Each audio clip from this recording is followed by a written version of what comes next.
안녕하세요, 여러분. 구독과 좋아요는 이 채널이 오래 이어지는데 큰 힘이 됩니다. 마음에 와 닿으셨다면 구독과 좋아요 부탁드릴게요. 오늘은 쇼펜하우어 8편 고통을 줄이는 2단계 예술이 마음을 살린다를 이야기해 보겠습니다. 지난 7편에서 우리는 고통을 줄이는 첫 단계로 거리두기와 절제, 즉 나를 지치게 하는 환경을 덜어내는 방법을 나눴습니다. 소음, 뉴스, 과소비, 과도한 관계 같은 자극을 줄이는 것만으로도 마음이 훨씬 가벼워질 수 있다고 했죠. 그런데 여기서 한 가지가 남습니다. 덜어낸 다음 그 빈자리를 무엇으로 채울 것인가? 그 자리를 제대로 채우지 않으면 마음은 다시 불안과 욕망으로 돌아가기 쉽습니다. 그래서 쇼펜하우어가 제안한 두 번째 단계가 등장합니다. 바로 예술입니다. 음악, 시, 그림 같은 예술 감상은 단순한 취미가 아니라 마음을 살리는 현실적인 방법이 될 수 있습니다. 오늘 영상은 어렵게 가지 않겠습니다. 철학자들이 예술을 왜 좋아했나 같은 설명으로 끝내지 않고 시니어분들이 지금 당장 할 수 있는 실천까지 확실하게 가져가겠습니다. 특히 쇼펜하우어가 왜 음악을 가장 높게 평가했는지, 그리고 오늘을 사는 우리에게 그 말이 왜 위로가 되는지 현실적으로 풀어드릴게요. 먼저 쇼펜하우어가 말한 핵심을 아주 쉽게 정리해 보겠습니다. 그는 인간을 움직이는 힘이 욕구, 충동, 집착 같은 원하는 마음이라고 봤습니다. 그래서 우리가 힘든 이유는 이 원하는 마음이 계속 돌아가며 멈추지 않기 때문이라고 했죠. 돈, 건강, 자녀, 체면, 인정, 비교, 걱정 하나가 끝나면 또 하나가 시작됩니다. 마음이 쉬지 못하는 이유가 여기 있습니다. 그런데 예술은 어떤 순간을 만들어줍니다. 원하는 마음이 잠시 멈추는 순간. 이게 바로 예술의 힘입니다. 예술을 제대로 감상하는 순간에는 해야 할 일, 걱정, 비교, 불안이 잠깐 뒤로 물러납니다. 그때 마음은 숨을 쉽니다. 쇼펜하우어는 이 숨 쉴 틈이 고통을 줄이는 중요한 길이라고 봤습니다. 여기서 중요한 질문이 생깁니다. 그럼 예술 감상만 하면 모든 고통이 사라지나요? 그렇지는 않습니다. 예술은 문제를 해결해주는 도구라기보다 마음을 잠시 쉬게 하는 쉼터입니다. 하지만 우리는 이 쉼터가 꼭 필요합니다. 쉬지 못하는 마음은 결국 더 쉽게 무너지고 더 쉽게 예민해지고 더 쉽게 상처받습니다. 그래서 예술은 현실적으로 아주 중요합니다. 특히 중년 이후에는 더 그렇습니다. 몸은 피곤해지고 걱정은 늘고 관계는 복잡해지고 세상은 빠르게 변합니다. 이때 마음을 쉬게 하는 방법 하나쯤은 반드시 있어야 합니다. 그럼 쇼펜하우어는 왜 음악을 특별하게 봤을까요? 시와 그림도 예술인데 그는 특히 음악을 가장 높게 평가했습니다. 그 이유를 아주 쉽게 풀어보겠습니다. 첫째, 음악은 말이 없어도 마음에 바로 닿습니다. 우리는 말로 설명하면 오히려 더 복잡해질 때가 있습니다. 왜 힘든지, 어떤 문제인지, 어떻게 해야 하는지를 설명하다 보면 머리가 더 피곤해집니다. 그런데 음악은 말 없이도 마음에 들어옵니다. 설명을 요구하지 않습니다. 판단을 요구하지 않습니다. 그냥 들리기만 해도 마음이 움직입니다. 그래서 음악은 생각을 많이 해야 하는 시니어에게 특히 큰 위로가 되기도 합니다. 둘째, 음악은 감정을 정리해 줍니다. 우울할 때, 불안할 때, 서운할 때, 화가 날 때, 마음이 어지러울 때, 음악은 그 어지러움을 한 방향으로 모아줍니다. 마치 흐트러진 마음에 질서를 만들어주는 느낌이 들 때가 있습니다. 음악을 듣다가 눈물이 나는 분들도 많죠. 그 눈물은 약함이 아니라 마음이 정리되는 과정일 수 있습니다. 감정이 밖으로 나오면 안에서 끓는 시간이 줄어듭니다. 셋째, 음악은 시간을 바꿉니다.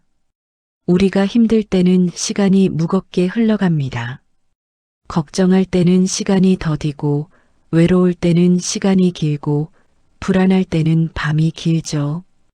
그런데 음악을 듣는 시간은 이상하게도 다릅니다. 짧은 곡 한 곡이 마음의 체감을 바꿉니다. 아, 이런 순간도 있구나. 쇼펜하우어가 말한 원하는 마음이 멈추는 시간은 이렇게 찾아옵니다. 넷째, 음악은 내가 지켜야 할 역할에서 잠깐 내려오게 합니다. 중년 이후에는 역할이 많습니다. 부모로서, 배우자로서, 직장인으로서, 어른으로서, 어딘가의 책임자로서 그 역할은 소중하지만 역할을 계속 붙잡고 있으면 사람은 지칩니다. 음악을 듣는 순간만큼은 역할이 잠깐 내려갑니다. 나는 지금 누군가의 엄마도, 아빠도, 누구의 아내도, 남편도 아닌 그냥 나가 됩니다. 이 경험이 시니어에게는 정말 큰 회복이 됩니다. 이제 예수를 시니어의 현실로 가져와 보겠습니다.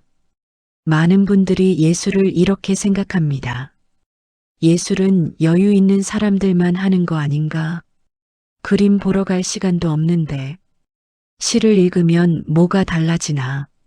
그런데 우리가 말하는 예술은 거창한 것이 아닙니다. 비싼 공연장에 가는 게 예술이 아닙니다. 유명 전시를 봐야만 예술이 아닙니다. 오늘 우리가 이야기하는 예술은 마음의 호흡을 되찾는 작은 습관입니다. 예를 들어 이런 것입니다. 내가 좋아하는 노래 한 곡을 조용히 듣기, 짧은 시 한 편을 천천히 읽기, 그림 한 장을 오래 바라보기, 사진 한 장을 보며 기억을 떠올리기. 이런 작은 감상이 예술입니다. 그리고 그 작은 감상이 마음을 살립니다. 그럼 여기서 중요한 장면을 하나 떠올려 볼게요. 시니어 분들이 가장 힘들어하는 감정 중 하나가 허전함과 공허함입니다.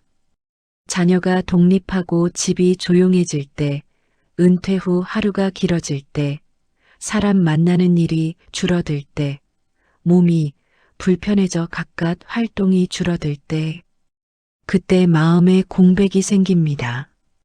그 공백을 그냥 두면 공백은 걱정으로 채워지기 쉽습니다. 불안으로 채워지기 쉽습니다.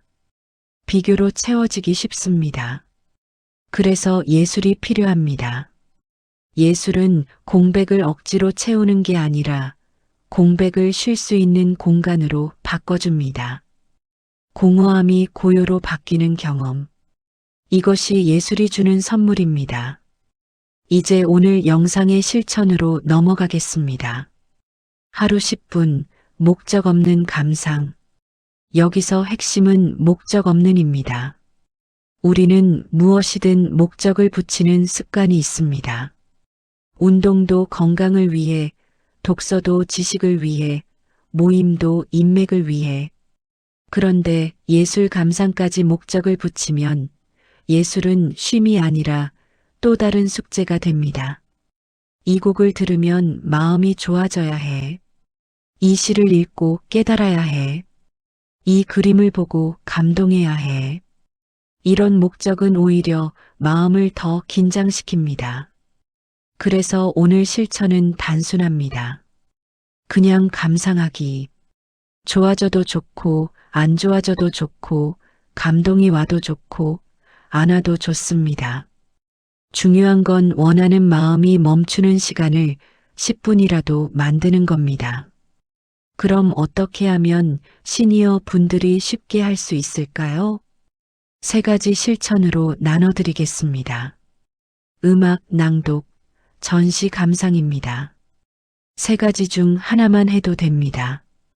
첫째, 나만의 음악 목록 만들기입니다. 어려울 것 같지만 아주 간단합니다. 내가 젊을 때 좋아했던 노래, 내 인생의 장면이 떠오르는 노래, 듣기만 해도 마음이 편해지는 노래를 10곡만 골라보세요. 그리고 하루 10분은 그 목록에서 한두 곡을 조용히 듣는 겁니다. 중요한 건 배경음악처럼 흘려듣는 게 아니라 듣기만 하는 시간을 만드는 겁니다. 설거지하면서, 청소하면서, 운전하면서도 좋지만 가능하면 하루에 한 번은 아무것도 하지 않고 듣는 시간을 추천드립니다. 그 시간이 마음을 살립니다. 음악을 선택할 때는 이런 기준도 좋습니다. 마음이 가라앉을 때는 느린 곡, 마음이 무거울 때는 따뜻한 목소리, 마음이 불안할 때는 반복이 안정적인 곡, 마음이 텅 비었을 때는 멜로디가 선명한 곡, 그리고 꼭 최신 음악이 아니어도 됩니다. 오히려 시니어에게는 예전 노래가 더 큰 위로가 될 때가 많습니다. 음악은 기억을 데려오고 기억은 나를 다시 붙잡아 줍니다. 둘째, 시 한 편 낭독하기입니다. 시를 어렵게 생각하시는 분들도 많습니다. 하지만 시는 짧고 그래서 좋습니다. 긴 글은 부담이 되지만 시는 한 편만 읽어도 됩니다. 하루 10분 시 한 편을 천천히 읽고 마음에 닿는 한 줄을 소리내어 읽어보세요. 낭독은 생각보다 강력합니다. 글을 눈으로만 읽을 때보다 소리내어 읽을 때 마음에 더 깊이 들어옵니다. 그리고 낭독은 내 목소리를 내 귀가 다시 듣는 경험이기도 합니다. 시니어에게 이 경험은 의외로 큰 힘이 됩니다. 나는 아직 내 목소리를 가지고 있다. 나는 아직 내 리듬이 있다. 이런 감각이 돌아옵니다. 시를 고를 때는 이런 기준을 추천드립니다. 설명이 많지 않은 시, 이미지가 선명한 시, 마음이 따뜻해지는 시, 너무 무겁지 않은 시, 그리고 꼭 유명한 시가 아니어도 됩니다. 짧은 문장 한 줄이 내 마음을 잡아주는 순간이 있으면 그게 좋은 시입니다. 셋째, 전시나 그림 감상은 한 작품만 보기입니다. 전시에 가면 다 봐야 할 것 같아서 피곤해지기도 합니다. 그런데 우리는 오늘 목적 없는 감상을 하려는 겁니다. 그러니 전시를 가더라도 한 작품만 오래 보기로 충분합니다. 작품 앞에 서서 3분만 바라보세요. 색, 선, 분위기, 느낌. 그리고 마음속으로 이렇게 말해보세요. 내가 지금 무엇을 느끼는지 알아차려보자. 느낌이 없으면 없는 대로 괜찮습니다. 중요한 건 그 시간만큼은 걱정과 비교화해야 할 일에서 잠시 떨어져 나오는 것입니다. 여기까지 들으시면 이런 질문이 생길 수 있습니다. 하루 10분이 정말 도움이 될까요? 네, 도움이 될 수 있습니다. 이유는 단순합니다. 마음은 큰 변화보다 작은 반복에 더 잘 바뀌기 때문입니다. 하루에 10분, 원하는 마음이 멈추는 시간이 생기면 마음의 긴장이 조금씩 풀립니다. 긴장이 풀리면 잠이 조금 깊어지고 말이 조금 부드러워지고 사람을 덜 미워하게 되고 내 자신을 덜 몰아붙이게 됩니다. 그 변화는 처음에는 아주 작습니다. 하지만 시니어에게 작은 변화는 매우 큽니다. 작은 변화가 쌓이면 삶의 리듬이 바뀌기 때문입니다. 마지막으로 오늘의 실천을 아주 짧게 정리해 드릴게요. 첫째, 하루 10분을 정합니다. 둘째, 그 10분은 목적 없이 감상합니다. 셋째, 음악, 시 낭독, 그림 감상 중 하나를 선택합니다. 넷째, 감동이 와도 좋고 안 와도 좋습니다. 그냥 합니다. 그리고 오늘의 한 문장을 남기겠습니다. 예술은 문제를 해결해 주지 않을 수 있지만 마음을 쉬게 해서 내가 무너지지 않게 해줍니다. 그게 시니어에게는 정말 중요한 힘입니다. 오늘 이야기가 마음에 와 닿으셨다면 구독과 좋아요 부탁드립니다. 여러분의 구독과 좋아요가 다음 영상을 만드는 큰 힘이 됩니다. 다음 편에서는 고통을 줄이는 3단계로 내 마음을 다루는 말과 습관을 더 현실적으로 풀어보겠습니다. 오늘도 함께 해주셔서 고맙습니다.